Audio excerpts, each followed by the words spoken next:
کو دین و دنیا کی کوئی بہت بڑی دولت مل گئی ہو اس سے، جامعہ میں کیا ہو رہا ہے، کیسے ہو رہا ہے، جامعہ کس طرح شاہراہ ہے، ترقی پر گامزن ہے، اس کے بارے میں آپ کو بے چین رہنا چاہیے،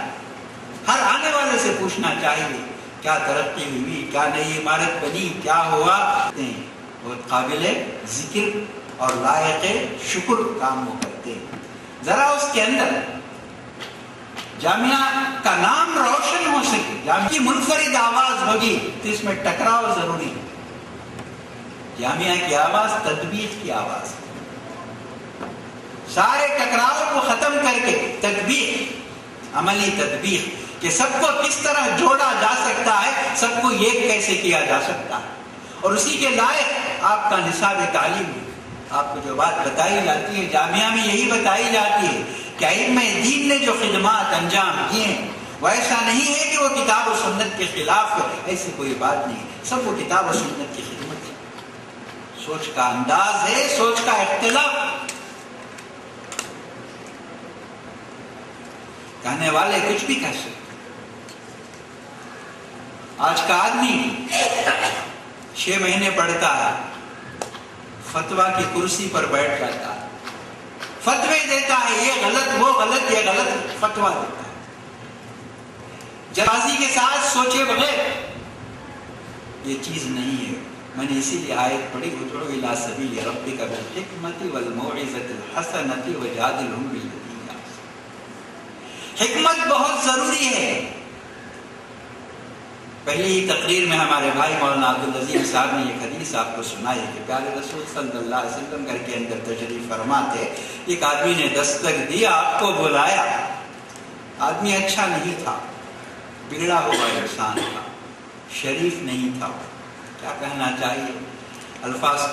کہیں گستاخی نہ ہو جائے، بہرحال بگڑا ہوا آدمی تھا وہ، کیونکہ اللہ کے رسول صلی اللہ علیہ وسلم نے عائشہ صدیقہ رضی اللہ تعالی عنہا سے فرمایا بئس اخو العشیرہ، بئس ابن العشیرہ، فرمایا بڑا غلط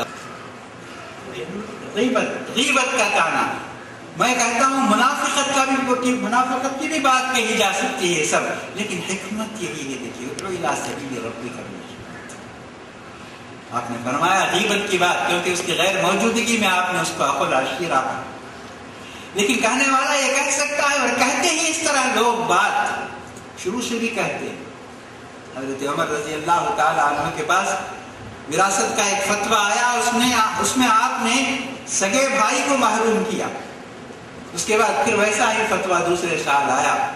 تو اس میں بھی سگے بھائی کو آپ نے محروم کیا، تو سگے بھائی نے ایسی زبردست تقریر کی، مدلل قائل کرا دیا، آپ نے اس کو بھی حصہ دے دیا سگے بھائی۔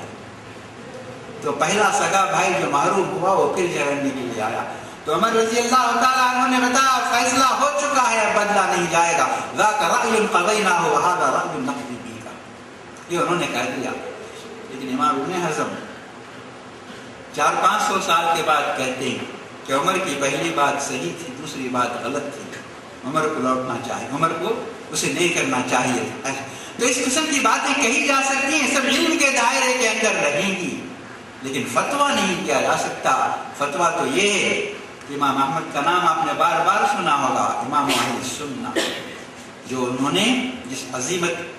کا مظاہرہ انہوں نے کیا وہ تمام اہل علم کے لیے ایک نمونہ ہے کہ علم کو کوئی جھکا نہیں سکتا۔ سلطان الحق یقہر سلطان الملک، بڑے بڑے بادشاہ جھک جائیں گے، لیکن علم کا بادشاہوں کے پاس لشکر، سپاہ، فوج، خزانے سب ہیں، لیکن علم کا بادشاہ ان کو جھکا سکتا ہے، یہ امام احمد نے کیا۔ تو امام احمد پر جو آزمائش کا سلسلہ آیا تو اس میں ایک یہ بھی تھا کہ ان پر کوڑے برسائے جاتے تھے، ان کے ہاتھوں میں بیڑیاں، پیروں میں زنجیر، نماز کا وقت آتا تو وہ نماز پڑھتے تھے، جسم سے خون رستے رہتا تھا، نمازیں انہوں نے پڑھی۔ اب وہی کرسی پر بیٹھ کر فتویٰ دینے والوں نے کہا کان علی احمد ان یعید تلک الصلوات، احمد کی وہ نمازیں صحیح نہیں ہوئی کیونکہ خون بدن سے نکل رہا ہے، وضو کہاں ان کا صحیح رہا، وہ نمازیں نہیں ہوئی۔ کان علی احمد ان یعید تلک الصلوات، اور نمازوں کو دہرانا چاہیے۔ مولانا آزاد جذباتی جواب میں فرماتے ہیں کہ میں کہتا ہوں کہ امام احمد نے جتنی نمازیں دجلہ اور فرات کے پانیوں سے وضو کر کر کے پڑھی ہیں، ان کا وہ مرتبہ نہیں ہے اللہ تعالیٰ کے پاس اتنا مرتبہ ان نمازوں کا ہے، اس طرح انہوں نے کہا۔ تو اس طرح لوگ فتویٰ لے کر ہر اچھی چیز کو غلط ثابت کرنا چاہتے ہیں اور مسلمانوں کی صفوں میں انتشار اور افتراق پیدا کرنا چاہتے ہیں۔ آپ دیکھیے کتاب و سنت کی روشنی میں جو چیز صحیح ہو سکتی ہے اسے صحیح کہیے، جسے کتاب اور سنت اجازت نہیں دیتی ہے قرآن اور حدیث، وہی ایک بات غلط ہو سکتی ہے۔ تو جامعہ نے آپ کو یہی پڑھایا، سارے اختلافات آپ پڑھتے ہیں، وہاں بدایت المجتہد یہ کتاب آپ پڑھتے ہیں، اس کا مقصد یہی ہے، یہ بڑے بڑے دانشور علماء کے مشورے سے نصاب میں وہ داخل کی گئی ہے۔ اس میں ہر مسئلے میں مسئلہ ایسا ہی شروع ہوتا ہے، اختلف العلماء فی مسئلۃ کذا و کذا،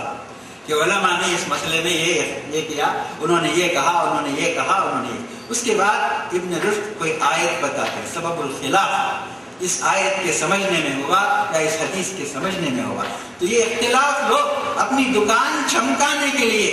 یا ایک چیز کو ثابت شدہ چیز کے انکار کے لیے نہیں کرتے ہیں،